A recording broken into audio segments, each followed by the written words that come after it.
Puerto Rico and why Florida and parts of the East should be paying close attention as we head into the Labor Day holiday. Ginger Zee standing by with the newest track just in tonight. Breaking news, the verdict late today, the opioid crisis in America, and the stunning decision from a judge, the $572 million verdict against Johnson & Johnson. President Trump tonight facing new questions after the G7. Does he have second thoughts about the trade war with China? And he's now suggesting his own hotel for the next G7, saying each country could have their own villa, their own bungalow.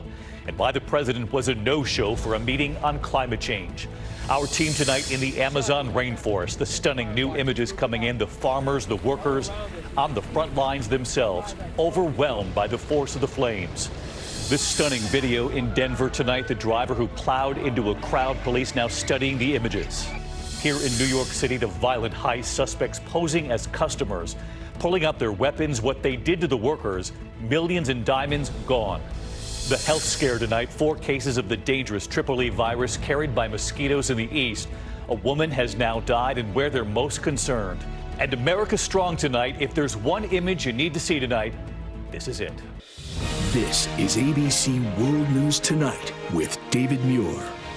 Good evening, and it's great to start another week with all of you at home. And we do begin tonight with that tropical storm Dorian gaining strength in the Atlantic. It could become a hurricane as early as tomorrow. The track takes it right toward Puerto Rico, and it is early, but Florida will want to keep a close eye on this. Tropical storm warnings in effect as Dorian makes its way across the Caribbean. There's the track there, currently about 60 miles off Barbados. The system with winds up to 60 miles per hour already and gaining strength. It could be a Cat 1 tomorrow.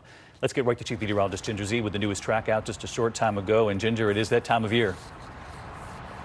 It is 2 weeks and 1 day, David, until we hit the peak of hurricane season. So everything is heating up, and you see it right there on the map. Those tropical storm warnings include St. Lucia. It's not just the max sustained winds of 60 miles per hour, but on the order of 6 to 10 inches of rain that could drop out of this. So let's take it then through the track. Puerto Rico, the western side of it, is on the dirty side of the storm. So if this becomes a hurricane tomorrow, by Wednesday, we're feeling impacts in Puerto Rico. Certainly for the Dominican Republic, it looks on the current track to thread between the two islands, but keep in mind it's the red line to the red line, not just that center line, that cone, all important because where it moves in that track, still not that confident. That cone gets wider as we go toward Florida and toward the weekend, but we will be watching because we could see some major impacts this holiday weekend, David. All right, we'll watch it straight through the week with you, Ginger. Thank you. The other breaking headline tonight involves the opioid crisis in America and the stunning new ruling late today.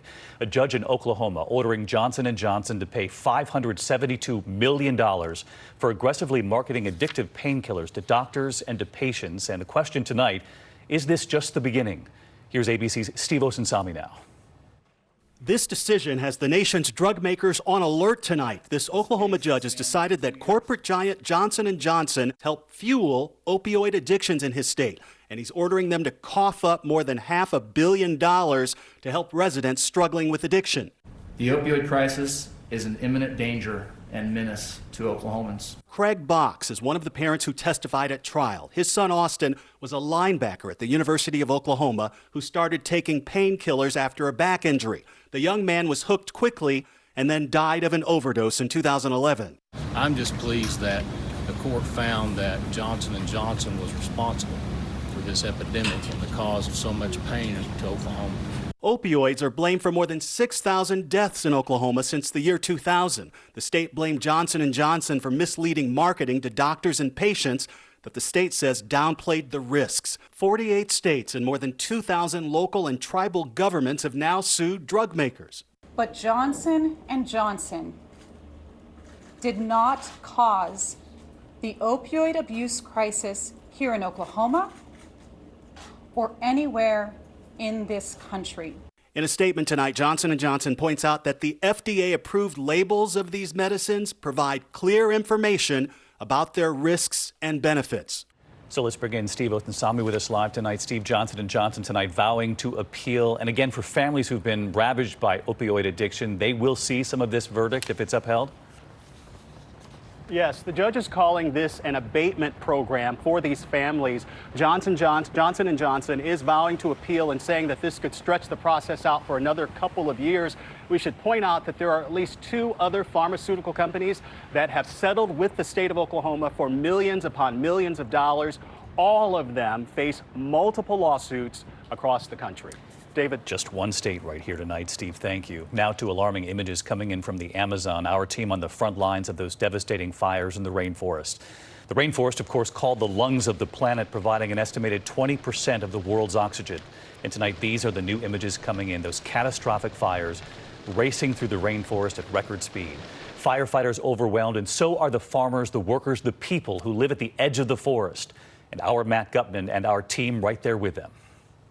Those fires roaring across Brazil and Bolivia tonight. Thousands of separate fires consuming swaths of forest the size of American states.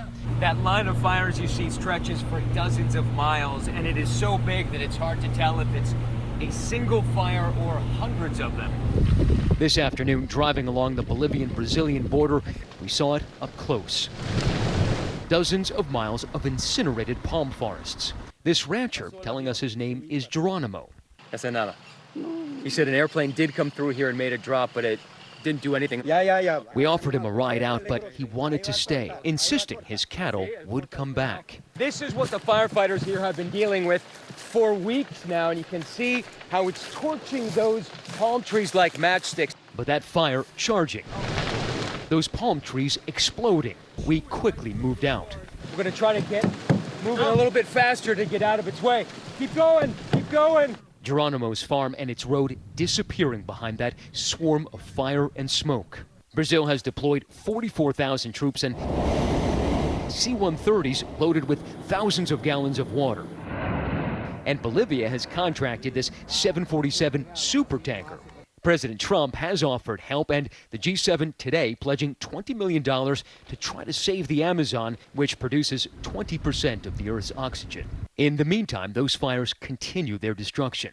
Not more than 5 minutes ago, we were right through here, and this was lush jungle. Driving back to Geronimo's farm, that landscape transformed. Fires still burning on the side of the road. Geronimo! Senor! But emerging through the smoke, there he was. As he surveyed his smoldering ranch, his face was etched with worry. And then, just like he'd promised, his cows came trotting home. And David, we're told that no matter how much international assistance pours in here, it's not going to do much to stop these fires. The only thing that can put them down, we are told, is Mother Nature. David. All right, Matt Gutman reporting in again tonight from Brazil. Thank you. The Amazon's devastation and climate change among the key issues for world leaders at the G7. And so it made news when President Trump was a no-show for today's meeting on climate change. This was the image. An empty seat was left at the table for him. The president tonight also facing other questions. Did he have second thoughts about his trade war with China after that moment he was asked about it? And tonight the president now suggesting his own hotel for the next G7, promising each country could have their own villa, their own bungalow. ABC's chief White House correspondent Jonathan Karl traveling with the president in France. After a whiplash weekend of mixed messages, President Trump today declared his meetings with world leaders a rousing success. There was tremendous unity. There was great unity. But it was the president himself who created a cloud of confusion. He arrived in France having just announced stiff new tariffs on China. The next day, he seemed to regret it. Mr. President, any second thoughts on escalating the trade war with China? Yeah, for sure. Why not? Second thoughts? Might as well. Might as well. Do you have second thoughts about escalating the war with China? I have second thoughts about everything. But his aides scrambled to take that back. White House Press Secretary Stephanie Grisham issuing a statement saying the only thing the president regrets is not raising the tariffs higher. On Friday, President Trump branded Chinese President Xi Jinping an enemy of the United States. But today, I think President Xi is a great leader who happens to be a brilliant man. I think they want to make a deal. I'm not sure they have a choice. Standing beside President Trump, French President Macron made his position clear. C'est l'incertitude. What's bad for the economy, he said, is uncertainty. President Macron talked a little bit about instability and the worry in the markets and around the globe about instability. One of the things that comes from, as you talked about... You're talking about global economic instability? Right. I don't consider it instability, but that's... What comes from is the back and forth and the changing statements from yourself, so that... Sorry. It's the way I negotiate. The next time the G7 world economic leaders meet, it will be on President Trump's home turf. Literally. The president wants to host the gathering at his Miami golf resort. today launching into what sounded like an infomercial. With Doral, we have a series of magnificent buildings. We call them bungalows. They each hold from 50 to 70 very luxurious rooms with magnificent views. We have incredible conference rooms, incredible restaurants. It's like such a natural. Each country can have their own villa or their own bungalow. That's the pitch for the next G7. In the meantime, John Carl live from the south of France tonight. And John, another major headline tonight, this one about Iran. French President Emmanuel Macron saying he hopes President Trump will sit down with Iran's president in a matter of weeks. And I know you asked President Trump about that today, if he sees that as a possibility. Does that sound realistic to you? Could you see yourself in talks with the Iranians within weeks? Well, it does. I don't know the gentleman. Tell you one thing, he's a great negotiator. But I think he's going to want to meet. I think Iran wants to get their situation straightened out. Now, is that based on fact or based on gut? That's based on gut.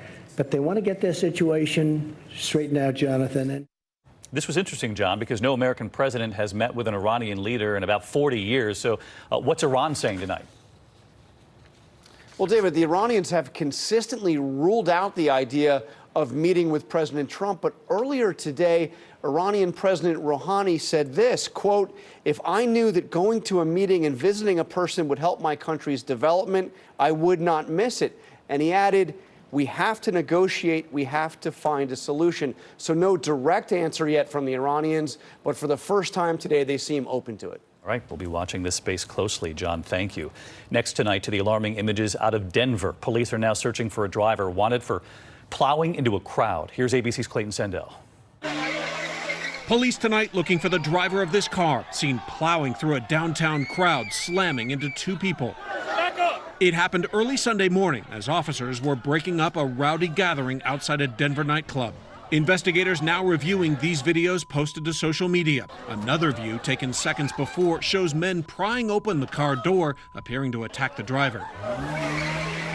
The video seems to suggest that they were trying to get to the individuals within that car, so we don't know if they were about to be assaulted or not. Police say they have the car's license plate number and are tracking down a suspect. They are not in custody at this point in time, but we do know the identity of the driver, yes. Both people hit by that car were taken to a hospital. Police say their injuries are minor. David? All right, Clayton, thank you. Overseas tonight, and the troubling new chaos in Hong Kong. Protests now entering their 12th week, and police now using live fire for the first time to warn demonstrators who want to get rid of China's heavy hand.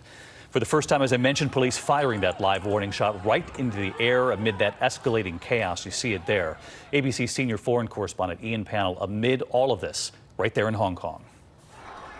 Tonight, Hong Kong ever closer to the brink after some of the most violent clashes yet. Police today defending the use of force. Protesters charging with bricks and sticks, hurling gasoline bombs. Police aiming their guns at demonstrators. Firing this warning shot using live ammunition for the first time since these protests erupted. Hong Kong police deploying water cannons on the street with a relentless barrage of tear gas on the crowd. There's more tear gas canisters being brought forward, but some of the protesters are literally picking them up and trying to throw them back. Dozens of canisters raining down. Smooth. And both sides refusing to back down. This is certainly the worst situation we've seen. The question now is how long will China tolerate these scenes? This as Chinese paramilitary forces staging drills just across the border. A stark warning from state media. If riots happen, the central government has to intervene. More major protests expected in the coming weekend as the crowds descend on the China liaison office that bridges Hong Kong with the mainland. It's a highly provocative target that's bound to anger Beijing. David? Ian Pannell has been reporting from Hong Kong for days for us. Thank you. Back here at home, meanwhile, in the shocker, making news beyond the sports world tonight. The star player who walked away from about $500 million. Indianapolis Colts star quarterback Andrew Luck revealing 2 weeks before the season he's now retiring at the age of 29. Tonight, the reason why and the fans who were not happy with him and who showed it. Here's ABC's chief national affairs correspondent Tom Yamas now. Look at this reaction. There are people, that guy's wearing an Andrew Luck jersey. Everybody's got their phones out.